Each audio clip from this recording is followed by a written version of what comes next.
I am Acharya Sri Ram Sharma, and you have been telling me to tell you something about Baba. So it's my privilege to tell something about Baba, whom I take the highest of the high. It was in the year 1957 when I was just having my first master's degree in philosophy. I was very much interested in God from my childhood, and the perpetual questions about God, existence, and all other questions about God, they always were in my mind. In my MA course of philosophy, this question I dealt with in detail, and to some extent I was just away from God, away from God. My little knowledge of philosophy made me to go away from God, because the conception of God is a very difficult conception which philosophers have not been able to properly grasp. My friends, they used to question me about God, but I used to say, tell me first to me, what is God yourself? The question of God implies the conception of God. So anybody who asks me about God,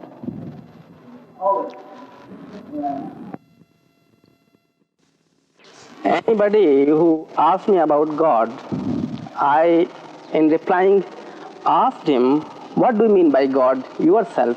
You are asking about a thing. Suppose I say anything about God. If you do not already know what is God, you cannot just make out what is right or what is wrong. Therefore, anybody who questions about God must himself already know what is God.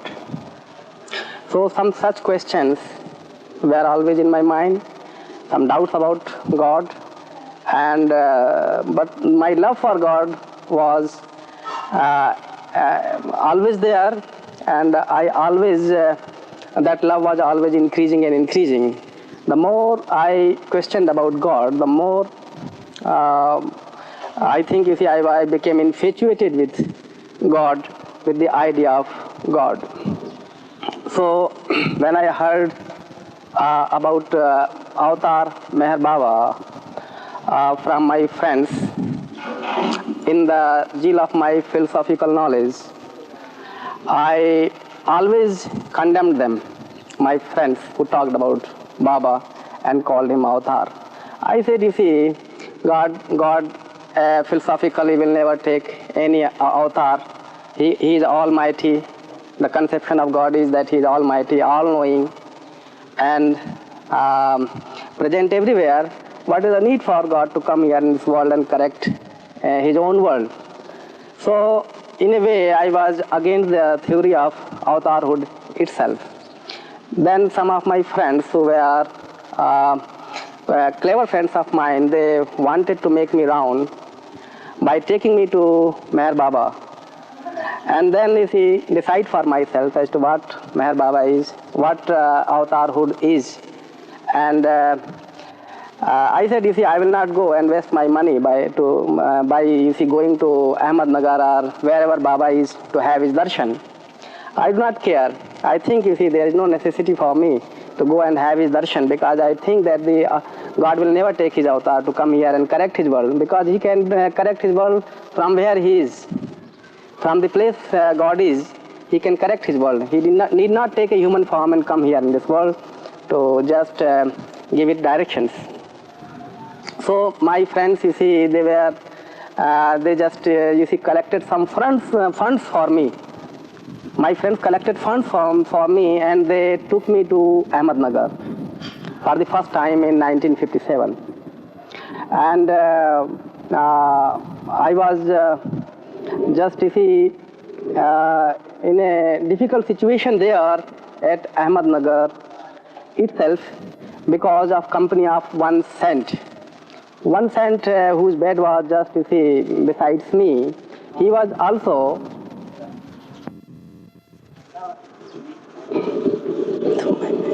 This direction.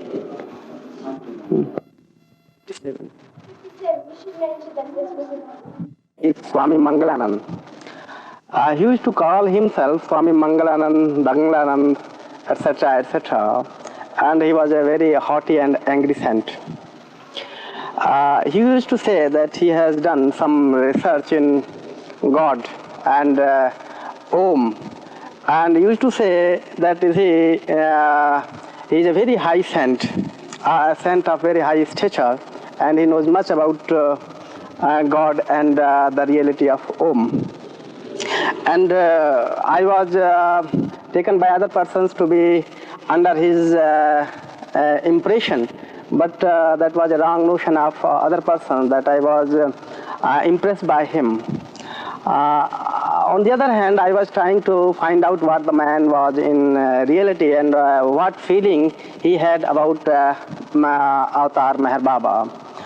I feel that both of us, Swami Mangalanand and myself, were keen to know about the stature of Avatar Meher Baba. We are trying to judge the infinite through our finite minds.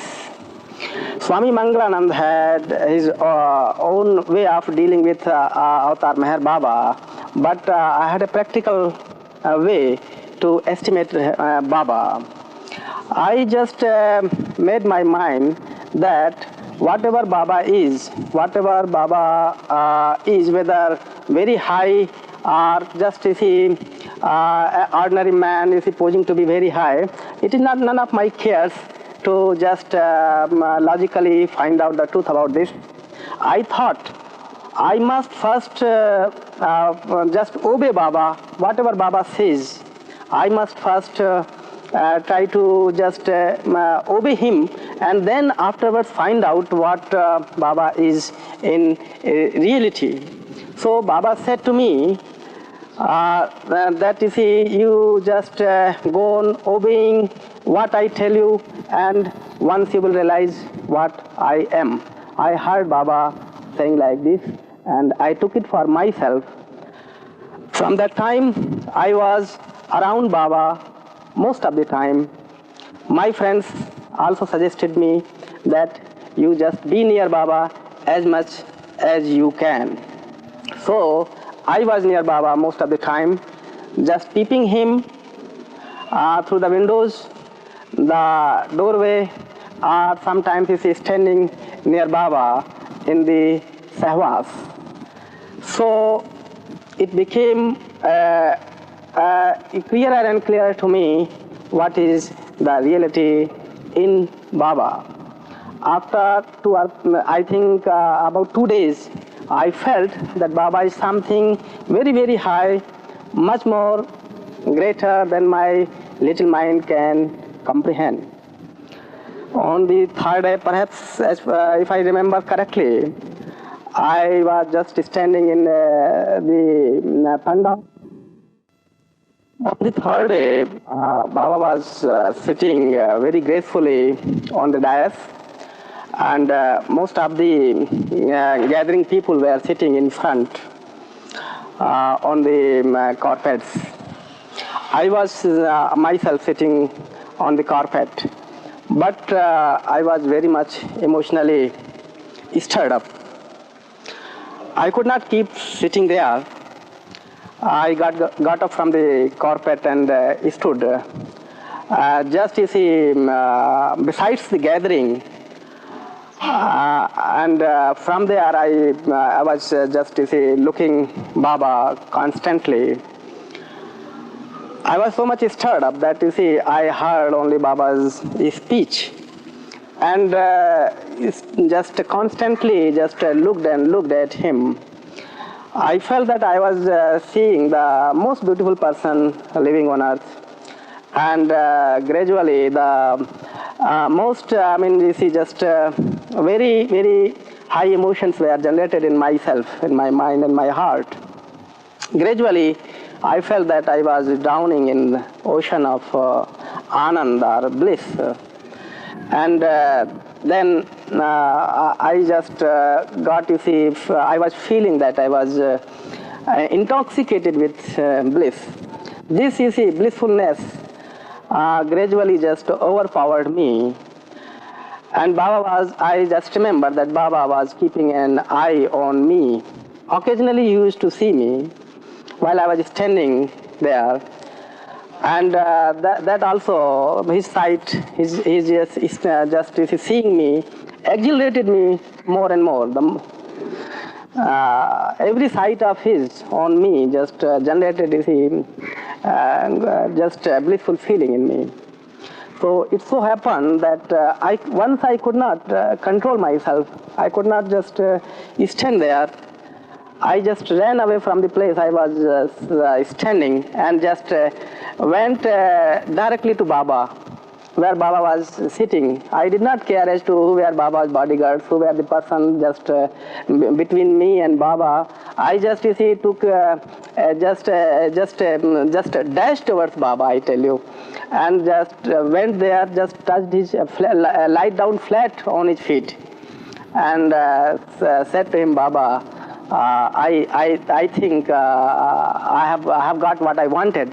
And there were no more words from me. I was lying on his feet for, I think, 1 or 2 minutes. On that occasion, I felt that I was not myself. I was just nothing but only blissful consciousness. So this was the effect of Baba's personality on me, and this happened in just 3 days. For the first 2 days, I was just, you see, antagonistic to Meher Baba, but for the 2 days, I was antagonistic to Baba, and my antagonism against Baba was increased by Swami Mangalanand. But on the 3rd day, as I have already narrated, I just surrendered myself completely to Baba, and felt that he was the highest reality which anyone could realize, as I had myself realized.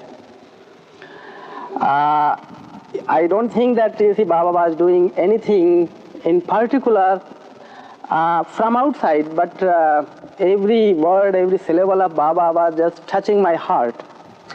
Baba was giving a discourse at that time on the separate ego. The separate ego, and just while he was discussing about the separate ego, I felt that he was just talking about my separate ego also. And when Baba said that, you see, the separate ego are only illusions, all the egos are just rooted in the Brahma itself, or the highest reality, or the overself, as he used to call. I thought my own separate ego was rooted in the overself. And this was the logical feeling in my mind, and the logical chain of thought in my mind that that made me to surrender in Baba, because I felt that my separate existence was an illusion. So on the 3rd day, I remember that I completely surrendered myself to Baba.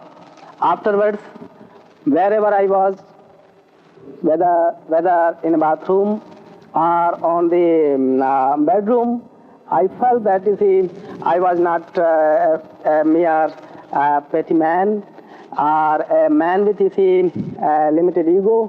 I felt that I had no limit to my consciousness. I had no limit to my blissfulness. Only the oceanic consciousness and the oceanic blissfulness was my existence. Wherever I was, whether day and night, I was always in this mood, and as long as I was there at Ahmednagar, Sahwas, this mood of mine continued. I was, unless and until told by other persons, as to now, you see, there is time for sleep, and you go for sleep, my friends, if you just carried me away to bed, I Then only I went to bed. Otherwise, I was most of the time hankering, rather remaining nearer and nearer to Baba. Just looking at him, just seeing him, just enjoying his nearness. It was the year of 1958. 1 year after my first experience of blissfulness with in the company of Avatar Meher Baba. At that time, I was a government officer placed in charge of 2 districts, and I was happy there in the job. But all of a sudden, there was a call from Meher Baba that you and Professor Amiya Hazra, both of you, come to have my darshan at Mahabaleshwar. At the time, I got a letter regarding this thing to have darshan of Meher Baba at Mahabaleshwar. I had not received my pay, etc., because it was the end of the month, and I had no reserve of funds with me at that time because I was away from my home. So I came to Mr. Hazra and told him that I had not sufficient funds to go to Mahabaleshwar. Mr. Hazra himself was in dearth of money. As far as I remember, he had resigned from his job of professorship and was staying at home without any work. So he was handicapped with money naturally. So we were not thinking of just taking loan from any other person. But Mr. Hazra and myself, you see, both of us decided that we should write to Baba about our handicapped situation. So we thought, you see, we should write a letter, and we wrote a letter to Baba that we are short of funds, but we have a keen desire to have your darshan. I think within 3 days, Mr. Hazra received a money order from Baba, money order of about 100 rupees. And in that money order coupon, it was written that both of you start from there at your earliest. This 100 rupees was sufficient to both of us to take to Mahabaleshwar. We prepared hurriedly to Mahabaleshwar. But you see, before this money order came, Mr. Hazra had just mortgaged his bicycle for about 100 rupees, and he had procured the money. In the meanwhile, I also arranged some money for my... Baba's secretary, Mr. Aras, took us to a garden where he wanted us to change our moods and not talk about Baba anything. He wanted our moods to be changed completely, but we failed to do so. The more he wanted us to talk something about the beauty of the garden, or something about the birds, something about the beautiful things around. He wanted us to talk about the beautiful Mahabaleshwar lake, but all his efforts failed, and he was himself conscious of this thing. He himself smiled from within that these persons are so much intoxicated about Baba's love. The more he wanted to distract our attention, we again harped and harped on the same string, and felt that, you see, we could not go outside of Baba's intoxication. So that evening we slept somehow.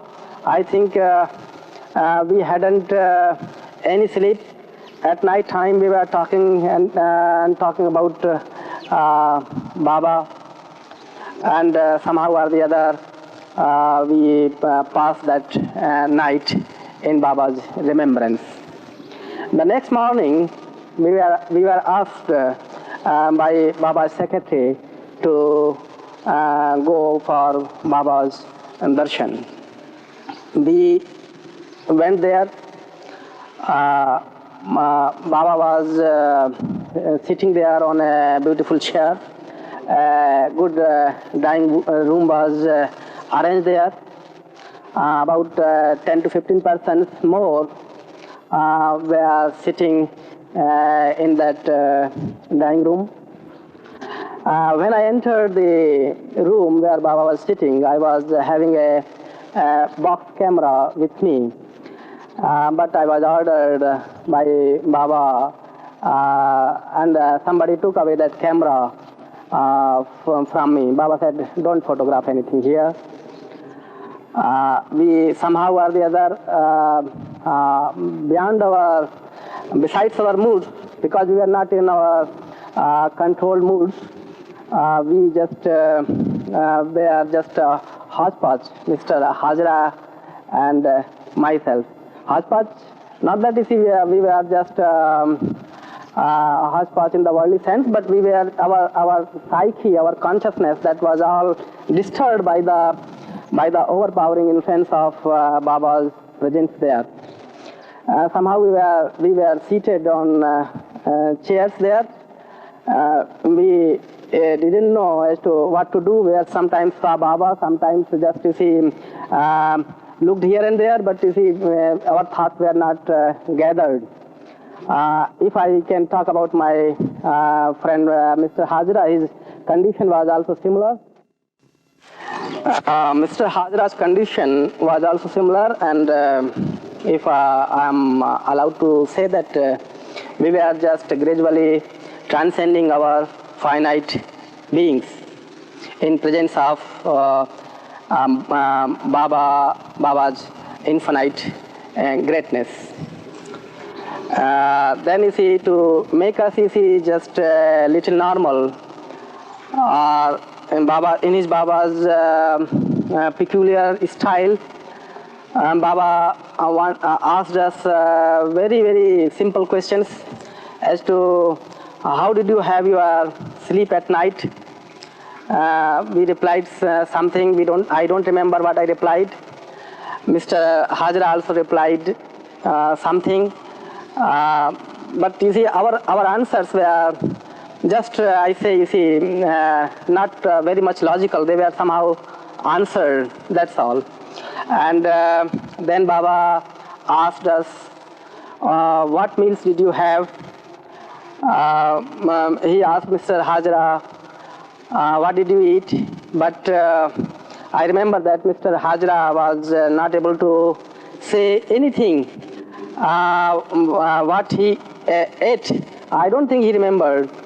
But now I remember that in the Ripon Hotel, which was one of the best hotels at Mahabaleshwar, where only very, very, very rich persons could have stayed, we were served with very delicious meals, and a good variety of dishes were there.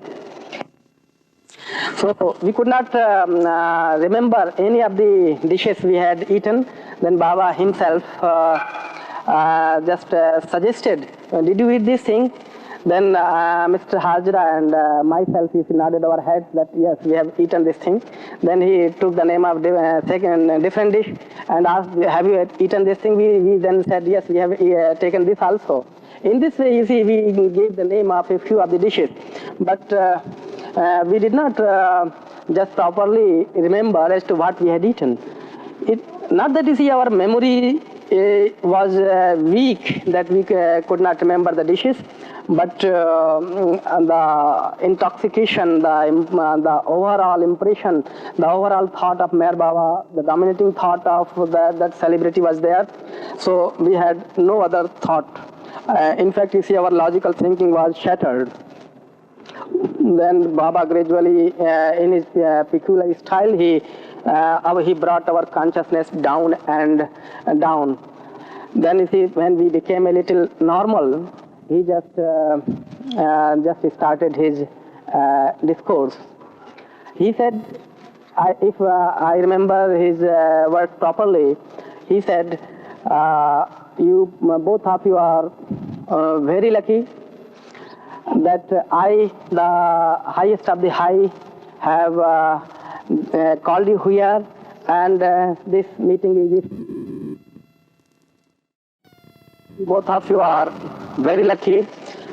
I am highest of the high that I have called you, and these 2 hours are completely for both of you.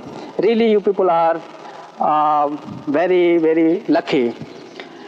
He then said that I am going to tell you ABC of spirituality, and if you just go on obeying me, a day will come when you will be perfect masters. I remember these words, and I always feel that you see, Baba has given us something very high which my finite mind cannot fathom. But what Baba did to we people at that time, that has been the solace of my life ever and ever up till now, and will remain so till my end on this planet. And the mystery which Baba did with we people, it is beyond my mind to just fathom and just tell what Baba did to we people. Then Baba put us some questions. He said to both of us, Mr. Hazra and myself, that there is a leper woman just at a distance from here, very near to we people.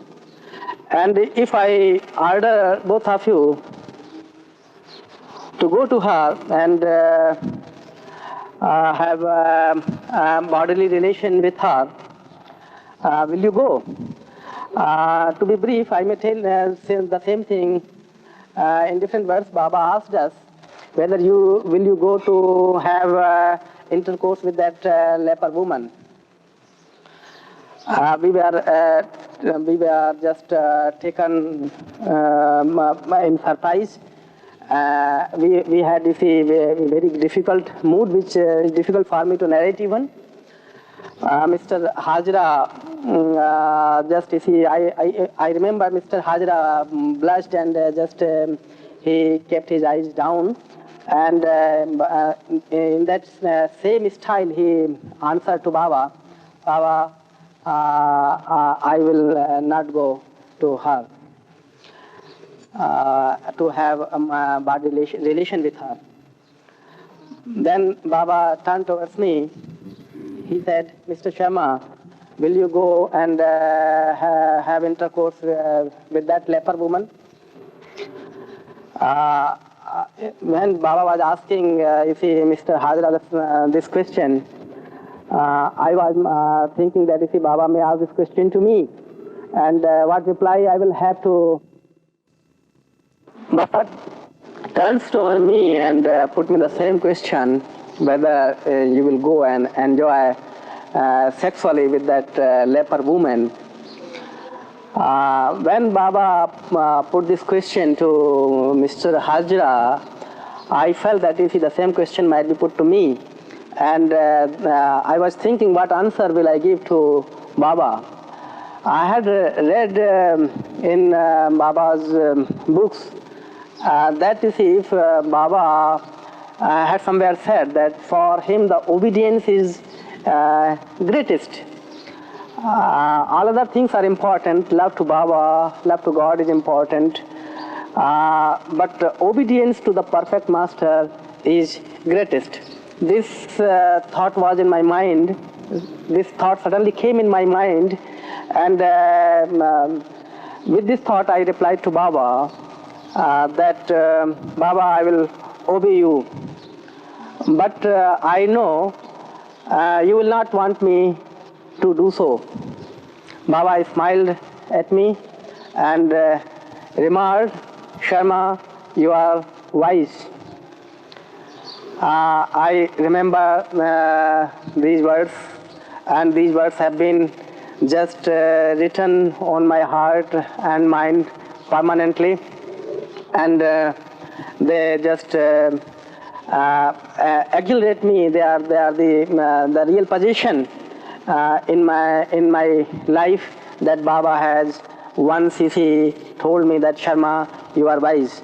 I think from that time the inferiority from me have completely gone, because I feel that, you see, Meher Baba had, you see, that greatness in him, and that greatness has touched me by his statement that, Sharma, you are wise. Then afterwards, he put us more questions, and we replied, but we cannot just remember the details of them. The important thing he asked us was that both of you love your mother. He just dilated on this topic for a while, and asked us to love our mother, because he knew already that we are loving our mother. He wanted to intensify our love for our mothers. Mothers of both of us were widows at that time, and they were also Baba's lovers. Baba, my mother and Mr. Hazra's mother, both the mothers love Baba very intensely. They used to love Baba intensely at that time also. At Mahabaleshwar, the first order of Baba to both of us was, love your mothers. Then he said to me that, you love your mother, but love me ultimately. What is the meaning of this double order? That is being clear to me gradually. Love your mother and then love me ultimately. It is not the time to just explain the double meaning of these orders. The second order he gave to both of us was, don't touch any girl lustfully. We just got his orders written on our heart, and from that time we have tried our best not to touch any girl lustfully. Then the third order he gave to we people was, go on practicing ABCD of spirituality, which I have told you, and one day you will be perfect masters. These three orders are very sacred to us, and to the best of our abilities, both of us have been doing our best to carry out these orders. But there have been some failings, as is natural with the animal and the human life here in this world. We have failed sometimes and repented some again and again for our failings. But our earnest desires have been to obey Baba in perfection. I think we can obey Baba completely and in perfection only when we become perfect ourselves. Since we are not perfect ourselves, the imperfect obedience is very much natural and logical. But the important thing is that we are just keenly thinking of obeying him perfectly and as much sincerely as there is possibility. Once I was very much perplexed in my life, and I felt that I should contact Baba as early as possible. But I knew that even when I contact Baba by telegram, which was the only available way for me, it will take me at least 2 days to have a reply from Baba by telegram. And this telegram was the only way to have a contact with Baba. But I was feeling that somehow or the other I must have just some suggestions or reply of Baba somehow or the other. So it is a surprise that the next morning I get a letter from Baba in which my problems were discussed. And this is a great surprise to me. I cannot connect it as to how it happened, but I think it was my internal wish that Baba, in his all-knowingness, just replied me. I wanted to have contact with Baba, and Baba, through a letter by himself, solved my problems and sent a letter to me, which I got the next morning. Some such events have always happened in my life. Whenever I was in trouble, or whenever I was in earnest need to have some contact with Baba, his advices, etc., I had some or the other way of just contacting him. He sometimes appeared in my dreams and just gave me whatever I wanted. And this has most of the times happened with me. That's all. During his last days, we were forbidden to write letters to Baba. This was for a pretty long time, but some of his disciples took liberty with Baba and used to write letters to him. Sometimes Baba, in his grace, used to reply the letters also.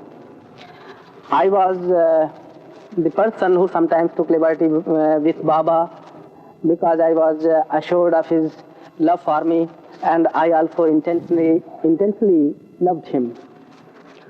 So when Baba was not keeping well, and perhaps he was on his deathbed, a sudden impulse came in my mind, and I wrote a letter to him in which I had discussed many problems which are very important to my life. I just wrote the letter, and it was an inland letter, and wanted that that should be replied by Baba. But next day I heard in the morning that Baba has dropped his body, and I simultaneously remembered that I had written a letter to Baba the last evening. At that time I had a desire that that letter of mine should be obtained by me somehow or the other. I thought I will write to Adiji to return that letter to me. But it was a great surprise that without my writing to Adiji to return that letter to me, that letter was returned automatically, without my any efforts. After 3 or 4 days, I got my inland letter returned from the Ahmednagar post office, and on that inland letter it was endorsed "Ghetle nahi," meaning thereby that that letter was not received or not taken by any of the Baba persons there in that office. So it was my wish that that letter should be returned, and Baba so arranged that that letter was not taken by any of them and was returned to me without my making any efforts. I think in this, Baba had answered my inner prayer and just did to fulfill my desire that that last letter of mine to Baba should be returned to me. Here, by this incidents, I feel that Baba knew everything. He was omniscient, and he just fulfilled the desires of his disciples in his own manner. I think this is an important incidence of Baba's omniscience. And similar other incidents have happened in my life, but I think this is a very important one.